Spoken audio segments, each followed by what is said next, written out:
rolling. Come on. Thank you. Hi, my name is Ruth Knighton. I was visiting in Columbus, Mississippi, and WestPoint, Mississippi, where I was born and raised. On October the 24th, I came to see about my mother's house that was supposed to have been rented out to a couple, a single parent with two teenagers. As I was talking to the kid's dad around the 17th of that October the 17th, the sockets in the house were striking fire. I was told that Ella Davis, who is my half-brother from another mother on my daddy's side, had not repaired anything in the house. I did not even know that she was taking Section 8. Okay, I introduced myself to the tenants that living in my mom's house. I spent the day there. I had a licensed and insured contractor there to evaluate the house repairs to be done. Okay, he walked through it. The kid's dad, showed him everything. The earth is moving the foundation of that house. And my brother is a Vietnam veteran. He died October the 16th, 2007. He was taking care of the house. He was raised in the house until he got 21.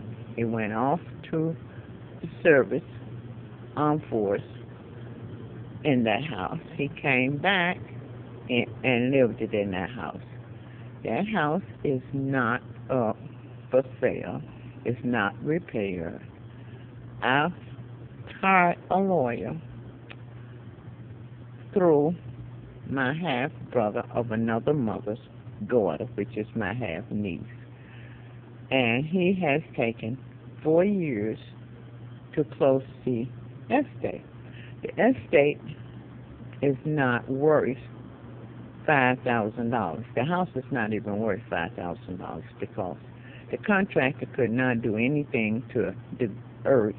You have to jack the house up or tear it part down and redo it over. The door is shut closed, the front door. There are no exits in and out, and just the back door. So I took a plane up there around the 17th, around the 19th I got there. Went by the house, my dad's house at 935 5th Street, WestPoint, Mississippi, Clay County. And I saw my half-niece, husband, and her son, plus the kid's dad, on the side of the house digging a hole. The pipe been bursted for so long.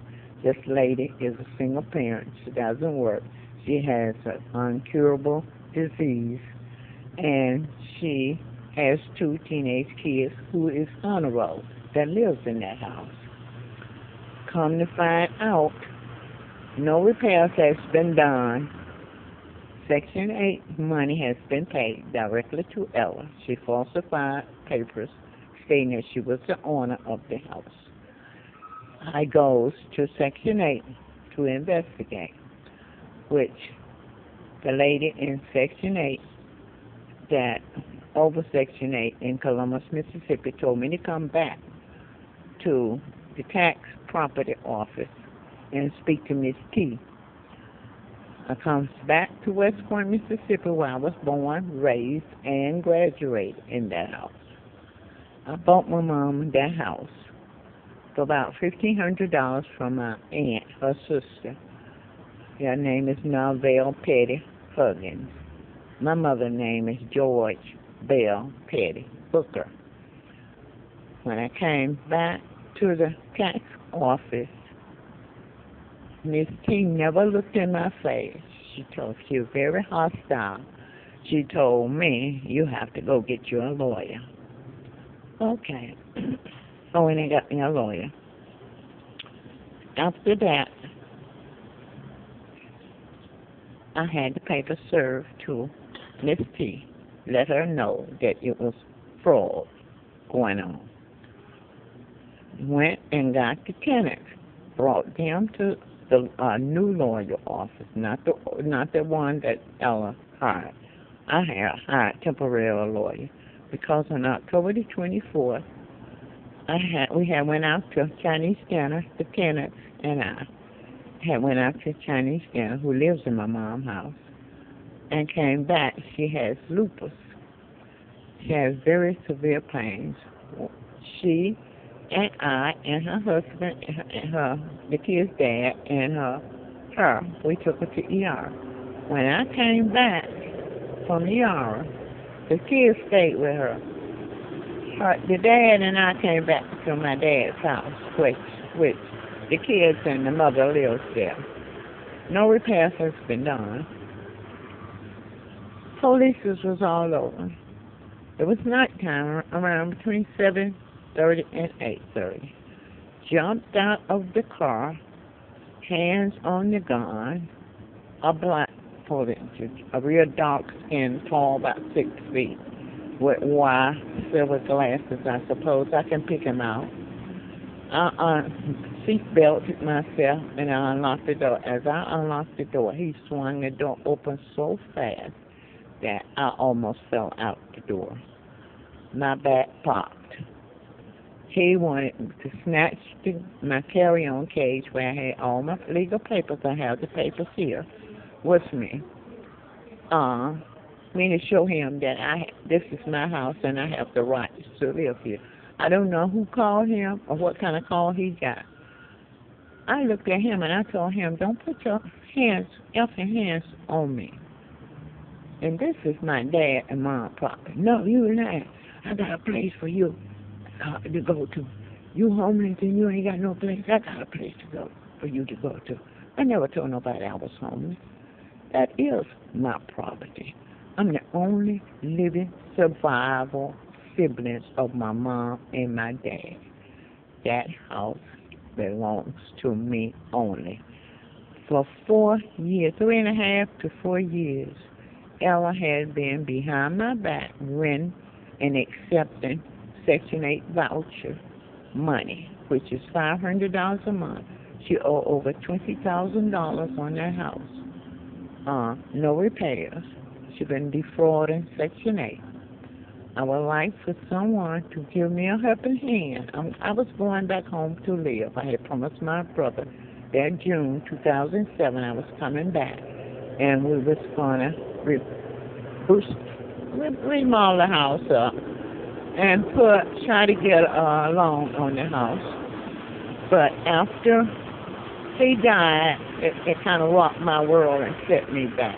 So I felt something was wrong, so I decided I'd take a plane up after my son, my oldest son was raised, and my daughter raised and born right there in that same house.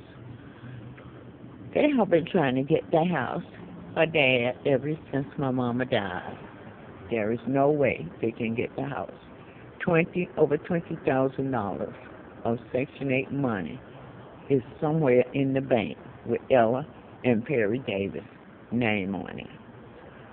You can ask Mr. Tubbs, Murray Tubbs. I hired him to serve the papers. To the top cop number 2 was there. He gave him the paper because that was the 25th. The accident happened on the 24th. I stayed up there. I didn't go home. I was going to go home that night on the 24th. But since the cop snatched me almost out the door and made my back pop, and I started feeling funny in my right side, I slowed the road and I decided I wouldn't go home. I had him to take me to my god sister's house. Did you know the cops followed me at least 3.5 miles from my dad's house in the dark to my god sister's house to see where I was?